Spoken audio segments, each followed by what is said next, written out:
23, undersigned civil society organization, appalled by the news of another death at the MACC, Mission Anti-Corruption Commission office, that reportedly occurred yesterday around 10:15 a.m. The victim, believed to be Ahmad Sarbani Mohammed, 56 years old, an assistant director of the Selangor Customs Department, had been released on bail 3 days ago, but was found dead on the first floor of MACC building at Jalan Kauri.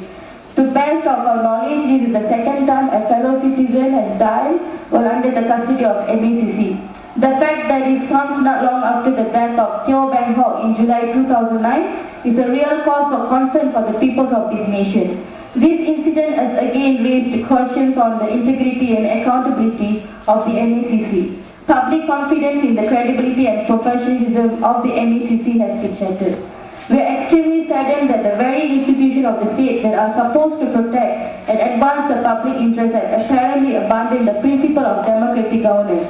Not only have human freedom and dignity have been degraded, lives have been unnecessarily lost. Principally, we do not condemn any corruption activities. We support the anti-corruption agency's effort in fighting graft, but right to life is above all. Fighting graft must not be at the expense of a life. In the case of the UK, in 2004, they passed a Police Reform Act to bring into force an independent, let me stress the word independent, an independent police complaints commission. And then, as you know, this was a recommendation by our own Royal Commission of Police, which was set up in 2003, which was supposed to be recommended to be set up in 2004. Okay, and I'll tell you how such a commission works. Because a few months ago I was in England, and I was watching, one day I was watching television. There was a siege. There was a man with a gun who was holding a siege, shooting at people in the street. All day, everybody was glued to the television. At the end of the day, this gunman was shot. The moment he was shot by the police, the Independent Police Complaints Commission stepped in. The very moment the siege ended, all the police involved in that case had to withdraw, and straight away, the Independent Police Complaints Commission took over. What can we see here? There is an independent force. 2, there is a standard operating procedure by which the Independent Police Complaints Commission steps in the moment there is a death or the moment there is a complaint. It may not only be death, it can also be a complaint of corruption, etc. And the other thing to say is that people say, oh, the IPCMC they were asking for does not cover enforcement officers. The British Police Reform Act and the Independent Police Complaints Commission in UK the remit covers all enforcement agencies, including the customs, because you know what happens with the customs. It covers the inland revenue. You know what, sometimes inland revenue can also muscle into your house or the office of the company and muscle the directors, etc. Okay? In this country, we have seen the second death in custody of an MACC. But we know that MACC is not the only enforcement agency that is accountable for these, that needs to account for these deaths in custody. We have also seen the armed forces in the case of Tamindran and another Indian guy. Okay? This is another enforcement agency which is not the police, the armed forces, which means that was the Air Force, Tamindran, the Navy and the Army also has it. We have the case that is of concern to journalists who are seated here today. The case of the Security Commission, when 2 journalists from the Star, I think, were called into the Securities Commission and subjected to very harassing interrogation. But I want to stress that what is the urgent today after this death, and let me tell you this, we've seen 2 deaths from the MACC, but how many deaths have there been under the police custody? Over 1,000. And I remember editing a book called Policing the Malaysian Police in 2005, and at that time, every week, there was more than 1 person who died in police custody or in a police shooting. Every week. Okay? So let me remind you that the urgency of a new Police Reform Act to set up an independent police complaints commission. I think the word misconduct is unnecessary when the word complaints there. Sometimes it's Malaysian English, you know. So IPCMC is actually, you can just have IPCCC, independent, but I'd like to stress on independent, which means it's independent of the police, and it's independent of the enforcement agencies, and it's independent of the government. Okay? Today, at the present moment, Parliament is sitting, and I hope that after the most recent death, there will be an urgent, public, immediate motion in Parliament, in which Parliament will set up, as soon as possible, I hope during this sitting, a Police Reform Act that will bring into force an independent police complaints commission. Standard operating procedure to put into force every time there's a death, immediately this independent police commission with their special forces step in and investigate straight away, without having to wait for NGOs to call a press conference of this type. And to, every time it happens, we call for RCR, Royal Commission of Inquiry. But it should be a standard operating procedure that Malaysians can be proud of. Every time there's a complaint, it steps into operation and bring to book, okay, not just complaints of death in custody, complaints of police torture. Okay, I've recently spoken in a London conference on the need for the police, the IGP, to account for all the cases of torture under the ISA. So I hope that we put today's PC in perspective, and I hope that in this present Parliament, parliamentarians will with great urgency set about this independent police complaints commission that was called for by the Royal Commission of Police in 2003. Thank you. As the most important thing that we can do in order to change the rot that has existed in the system in Malaysia. As Dr. Koh has pointed out, the deaths in custody in Malaysia is astronomical. Okay, the deaths in police custody, the only stats that we have, the latest one, is 147 since the year 2000. So that was only released in P. Uttayakumar's sedition trial. The police actually initially did not want to reveal the stats, but because the judge has ordered it, they have revealed the stats. 147 deaths in custody, in police custody since 2000. Okay, out of these 147 deaths in custody, how many inquests has actually been conducted? I would venture less than 10%. Okay, and out of these inquests, how many of them, how many police officers has actually been found guilty, or at least found to be culpable of wrongdoing? Since 2000, I think none. Okay, if you recall back, okay, the only case whereby a police officer has actually been charged or found guilty by an inquest is back in 1995, Lee Kuat Leong.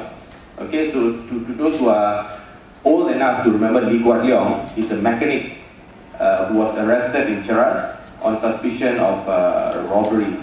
There was a high-profile robbery in Cheras, in Maybank. There was a tunneling, and then the police was under extreme pressure to arrest suspects, and Lee Kuat Leong was unfortunately arrested and beaten to death.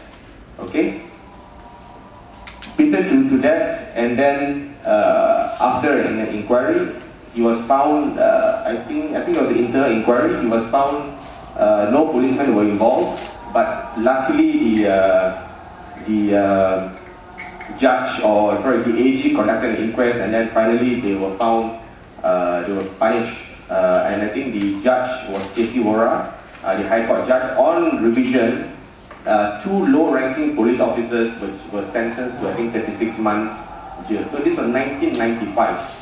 So more than 15 years ago, and he was a very good judge. K.C. Wora, unfortunately, is no longer in service. But really, I think the point of this argument is that there's a rot in the system. We cannot rely on the inquest because it really depends on the AG's chamber conducting the inquest. It really depends on the magistrate conducting the inquest. If you follow it you would know that the Aegis chambers conducting it will minimize. They will minimize, and then they will probably do a cover-up, and basically no police officers over the past 15 years have been found guilty of any wrongdoing. This is a fact. The inquest drags on for years and years and years. Okay, and finally, basically, you have an open verdict where nobody knows actually what happened and no police officer is found culpable. Here also I would like to make a point that other than deaths in custody in police station, there's also a huge issue of deaths in custody in immigration detention centers and prisons. Okay?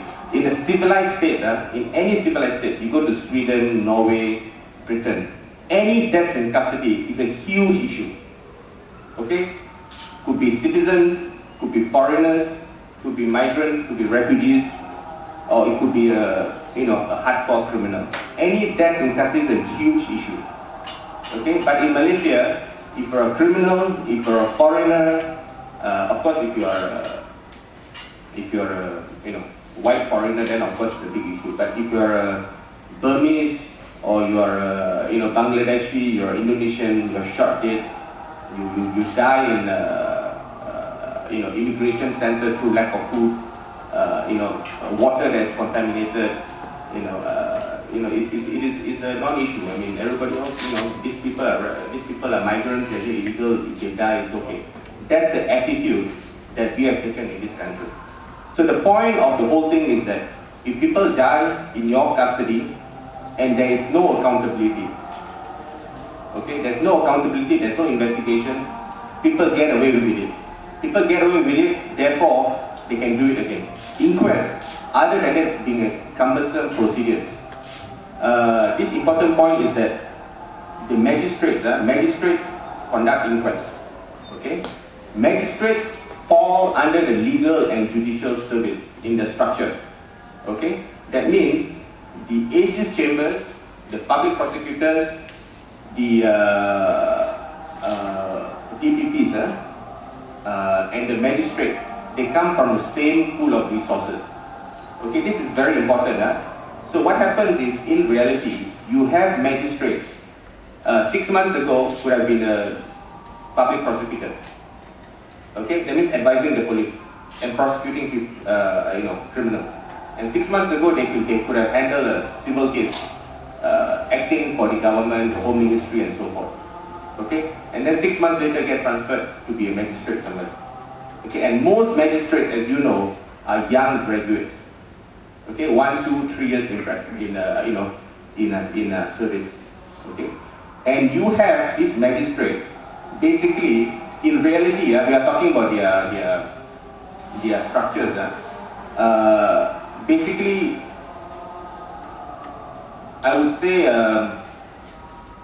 subservient to senior officers of the Aegis chambers. Can you just imagine, if let's say a senior DPP or the head of the prosecution department appearing before a magistrate in an inquest. So this DPP would have 10, 20 years experience, and basically these magistrates previously would have been trained by this senior DPP or the Aegis in the Aegis chamber. So we have a huge problem where magistrates are not experienced enough, are not strong enough, would defer to the DPP for everything. Okay, and after 1 or 2 years in a magistrate service, he or she could be transferred back to the Aegis chambers. Okay, so if you are a careerist magistrate, okay, 6 months later, 1 or 2 years later, you might become a DPP or a federal counsel. How would you behave in an inquest if a senior DPP were to say, this is how the evidence should be read? Okay, I would seriously urge all the journalists here to basically raise this issue, because time and time again, the civil service have raised this issue that there's a conflict of interest. You have magistrates who are inexperienced, who are not strong enough, who are not, who are not in a position to conduct an independent and impartial inquest. Just compare the inquest of Teo Beng Hock, where you get a magistrate, and now in the Royal Commission, where you get a federal court judge conducting the inquest. Can you see the huge difference in the way the inquest have been conducted? Questions have been asked. They have challenged the witnesses, saying that you're not helpful. Okay? And we are talking about Teo Peng Hock's case, a high-profile case.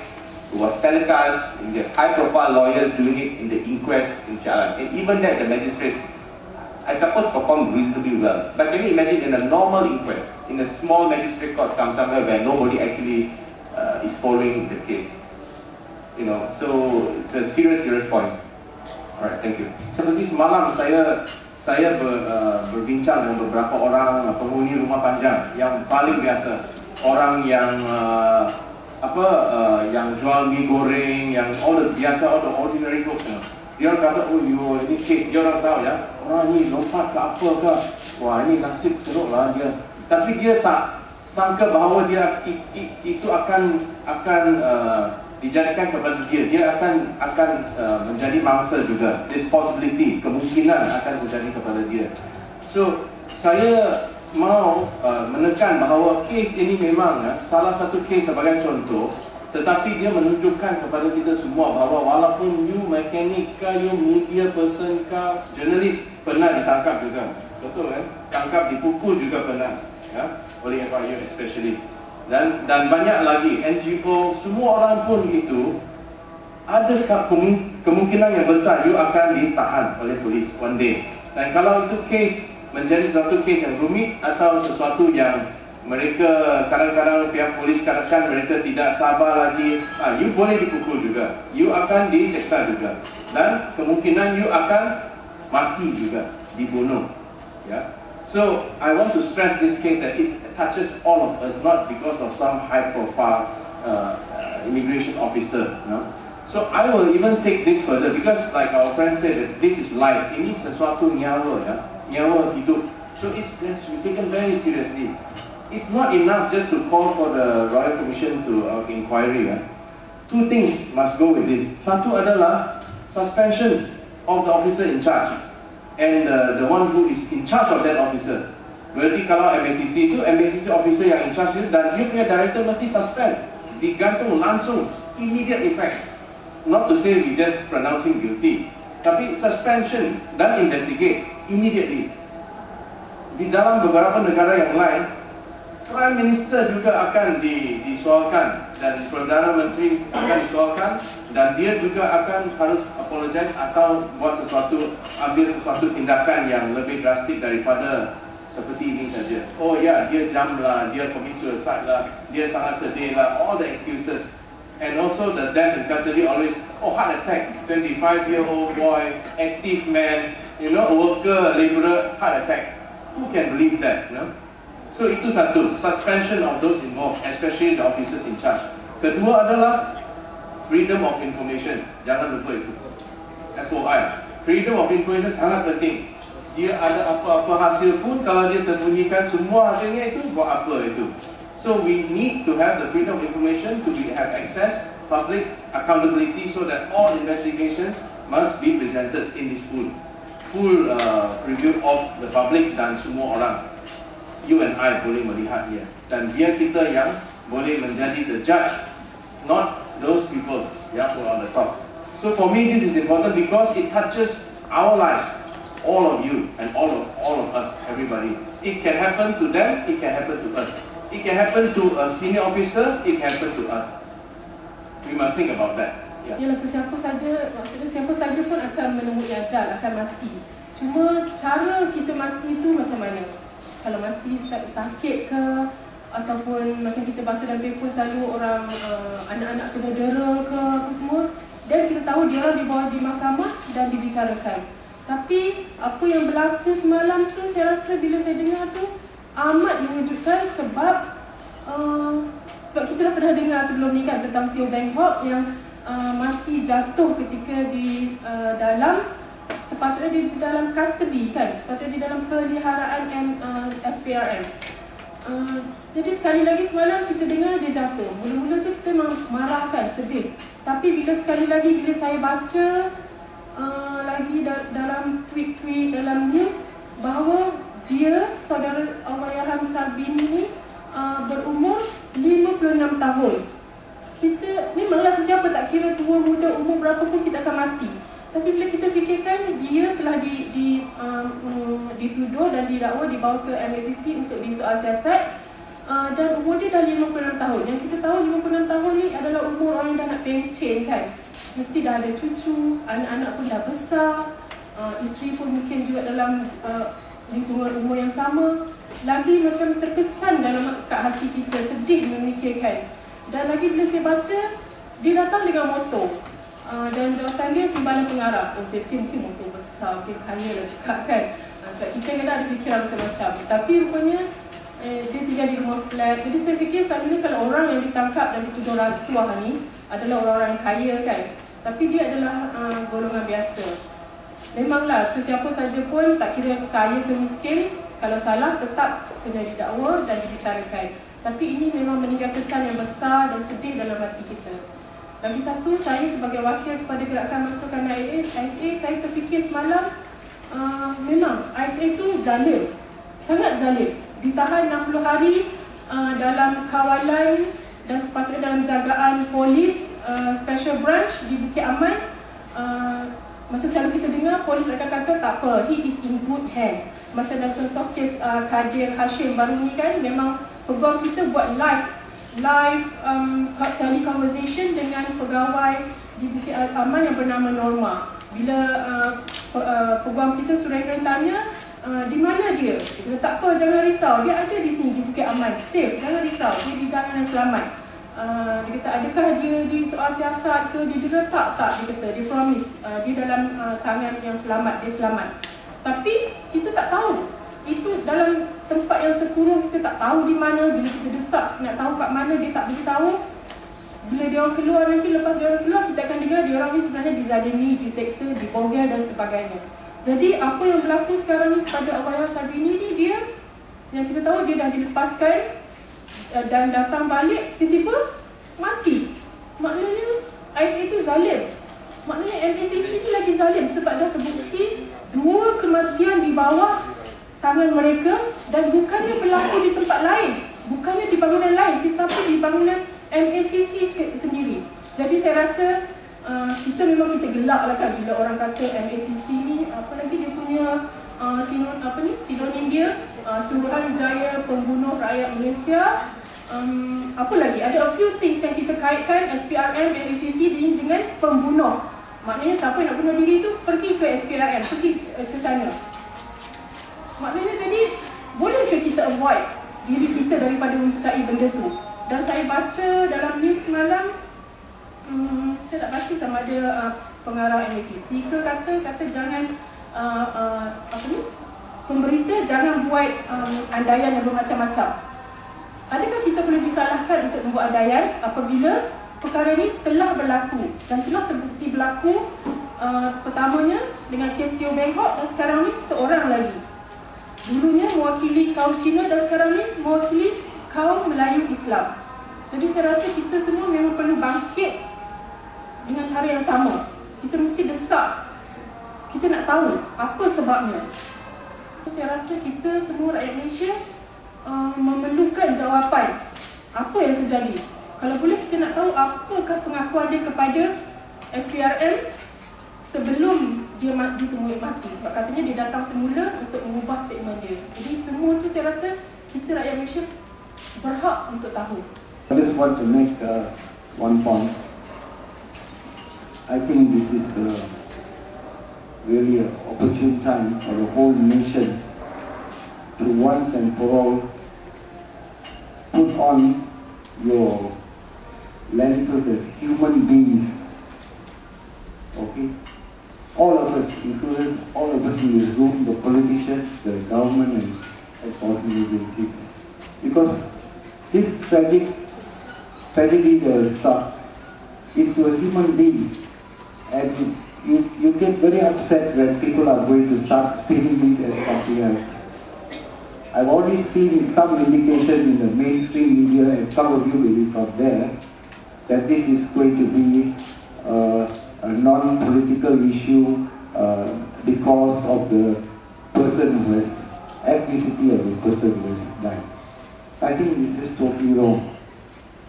can you all please for once wake up and say a human being has died in the custody of an institution of state, and we really want to know the truth. Nobody is interested in the color of his skin or where he came from or whatever crime he is alleged to have done. A death is a death. And that is all. I think Malaysians need to wake up to this, all of us included, and stop spinning stories to whatever political capital you want to get. And from our point of view, this is a start. Let us make a good start about it and do something about it. And I hope our parliament is in session today, will take up what Dr. Phua has said and demand that we have this independent commission for all enforcement agencies, and not just leave this be. As for the family, we really can't understand what they're going through, but I think, as we have expressed, all of us need to give our condolences and whatever support we can in terms of in the time of need. But what with the case for Muhammad Sabini obviously showed that MACC does not learn the lesson. Not only MACC, the entire enforcement agency have not learned the lesson of what happens to the dead in custody, to the torture for the victims.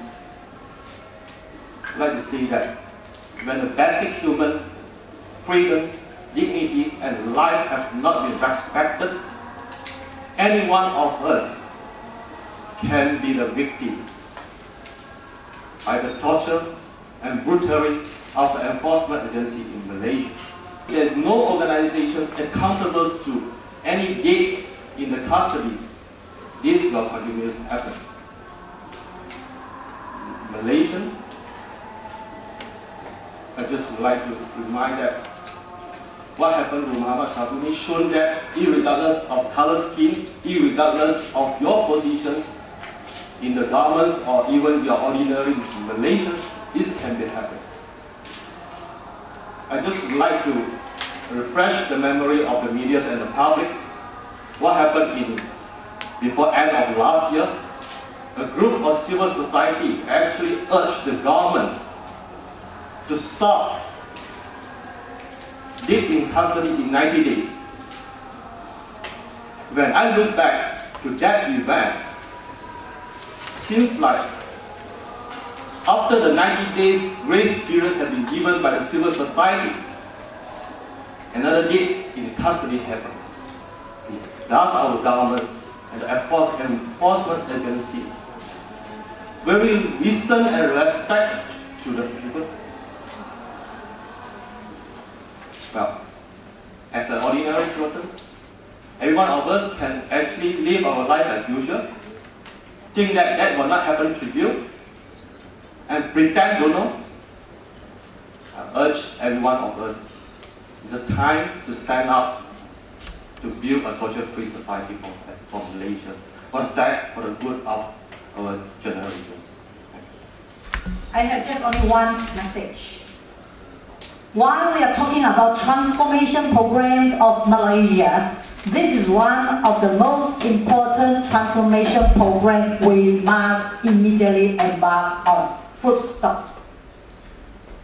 There is no point to have a Malaysia where we enjoy high income growth, and whereas life of ordinary people like you and I, including people who come to this country to contribute their time, their effort, their sweat, including the undocumented foreigners and the laborers, and their lives are being taken as nothing. This officer, of course, again, together with the life of Teo Peng Hock, is significant. It's significant in the sense that it is not just a life. Many times the civil society call for restructuring, reorganizing, now the term transformation, transforming our law enforcement agency, and this is the time And how many, another 50 years do we need to wait again and again? How many lives do we need to see before Malaysia really transforms to a fair, just society? Transformation, Malaysia really needs it, but take on this sort of transformation of IPCMC and also the restructuring all the law enforcing agencies. Thank you. 我是国华代表读写华堂 I representing the Chinese Assembly Hall. I think about 2 years ago when Benoit died in the MACC police, in this hall, we say, may he be the last. May he be the last one to die in the custody. But obviously he is not, we know, many have died in the custody. And today, ask this question again. Will Ahmad Sabini be the last one to die in the custody? I really don't think so. I really don't think so. So how many times we want to ask this question? May he, or whether to say this, may he be the last? Okay. I think the day before, nobody will think a senior government officer will die in the custody, a victim of MACC. So, if a senior government officer can be a victim, how about the ordinary people in the state, like this, let's say the immigrant people or something like that?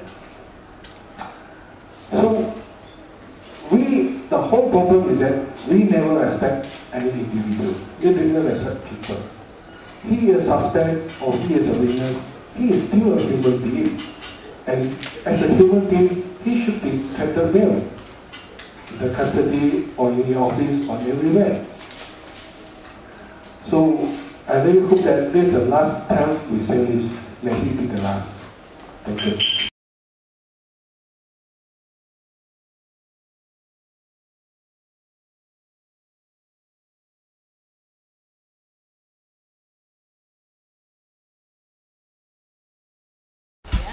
Is that the voters know what to do.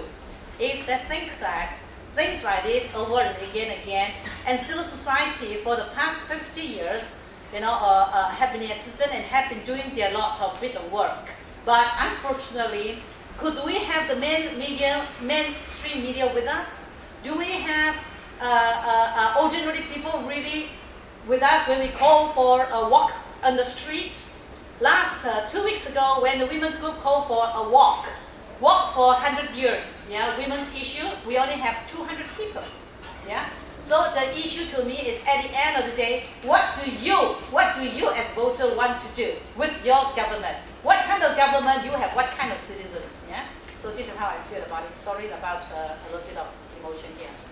I think there are a lot of times like kita selalu mengalihkan itu kepada orang lain. We say that, oh yeah, don't worry lah, the civil society, they know how to make noise, they always demonstrate, so let them do lah. But how many civil society members are around Malaysia? And who are civil society members? You and I.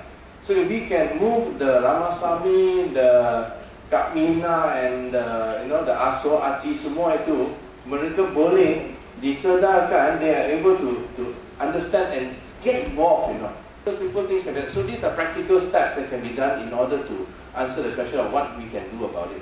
I say what we can do and not what you, civil society, can do about it. Civil society means all of us, civilians, us. Okay? Thank you.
melihat satu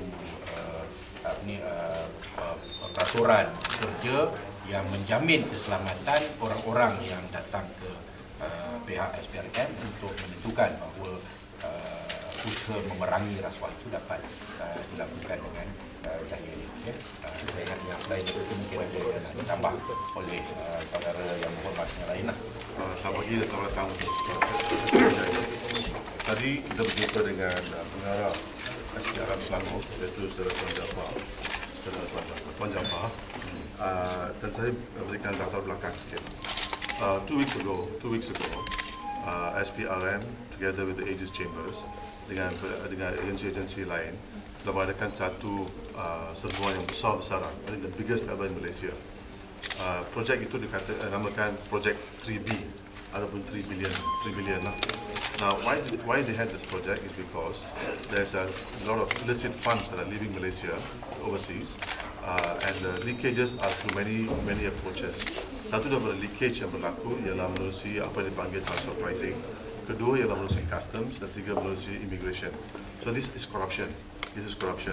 So the government launched a massive, which is very big, involving not only customs, immigration, but also other agencies, including forwarding companies and so on and so forth, against corruption.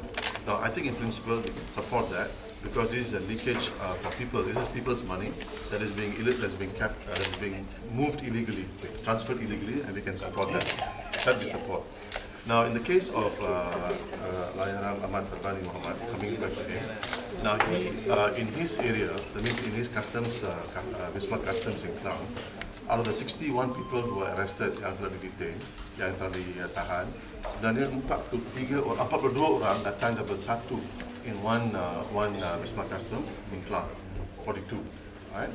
Now, our concern here is that we agree that corruption has to be fought. We think it's important that the state goes, but at the same time, they must respect and provide protection for the witness or even the accused, the witness or the accused. The government must protect. Now, for example, now in the case of Ahmad Sarbani, it was told to us that he actually ran on his own accord. But this is what the government says. But there are also other views that are saying that no, actually he was asked to come. So there are many stories. We don't know whether who is telling the truth. And then if you look at TV3, I looked at TV3 near the hole in the mirror in the tingkap, the glass tingkap. It's very small. How can a big man jump into that small thing? So there are lots of questions about the way he died. But the most important is Najib got it wrong. Najib got it wrong because there is a similarity between Teo Beng Kok as well as the death of Ahmad Sarbani, because they were in the government department. They were in SPRM building. Under their care. Whatever said and done, pada masa kematian Allahyarham, beliau ada di dalam bangunan kerajaan itu SPRM. So SPRM must take responsibility for that. How can one comes to you with a document, and they bawa document. Dia kata dia bawa dokumen, tapi apa dokumen yang dia bawa? Apa dokumen pun tak ada, handphone pun hilang. So there are lots of questions that are coming out of this, and therefore SPRM must come out clean. And given the record of SPRM as well as the record of our police in terms of investigation, the faith there, as an institution, the faith is very limited and very poor. So therefore, we actually call for a Royal Commission of Inquiry. We understand the Royal Commission of Inquiry is the last stage because you must go to inquest, police investigation, and so on and so forth. But given the level of faith, the faith in our institutions like SPRM and police is all-time low. In fact, Teo Beng Kok also has the inquiry hasn't finished, but a new one is what is done. And therefore, the RCI has to restore the faith in our institutions to fight corruption and so on and so forth. So therefore, this is a very serious issue, and this is about confidence in the institution of government, which is now very lacking and very weak at this point in time. So therefore, we as parliamentarians are here to send a message to Tuan Jaafar untuk dipandangkan kepada pihak kepimpinan SPRM supaya rakyat negara kita ini hendakkan satu penyiasatan yang tulus satu penasihatatan yang boleh membawa kepada satu resolution. Therefore, this thing does not happen again. Because Teo Beng Hok also died, well, of course he was being investigated. But this man died in the hospital, in the premises of SPR. So they are same. So Datuk Najib got it wrong. They are in the same building. So therefore, we call for an RCI as the only way, the only solution. Dia pergi ke bangunan SPRM sukarela. Tetapi dari pengalaman saya sebagai seorang peguam, tidak pernah seseorang yang tertuduh ataupun suspek pergi dengan sukarela. Dia akan pergi apabila dipanggil sahaja, bukan sukarela. Jadi banyak alasan yang diberi, macam Kang Ahmad Muhammad Perdana Menteri kata ini lain dari Teo Beng Hok, itu pun kita tidak boleh terima. Lagipun saya difahamkan kenapa seseorang nak, seperti dikatakan, nak bunuh diri, pergi ke bangunan MACC nak bunuh diri, tempat lain tak boleh ke? Kalau dia betul-betul nak, saya bersimpati. You're happy with the response from the officers? As happy as we can be lah. Yeah. So everything is pending the investigation and the results of the investigation. So that's the most important. What they have promised is that it, as always lah, they will promise us that it will be a transparent investigation. They will get to the bottom of this. Yeah. But all that is to be proven. So I think something is very wrong with our system in the country. And is there any other kind of suggestion that the government would be able to take from the people?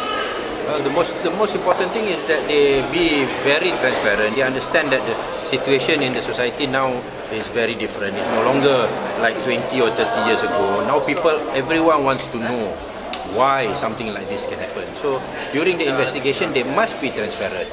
I mean, the results of the autopsy, all this heavy usage of the police personnel, it doesn't help. So what we want to impress on the government is that things have changed. You can't carry on like it was 20 or 30 years ago. You have to show to the people that you're doing what needs to be done. And what we have discussed with the Pengarah Selangor just now is that during the investigation or any time where people come and give information, these people must be escorted at all times, and that there must be a CCTV which is functioning and recording, so that to make sure that cases like this, if it happens, at least we know who's behind it. Maybe a final question. Please don't take the role as a YB today. You take the role as a general public. Do you feel that this kind of incident would happen again? I sincerely hope not. Yeah.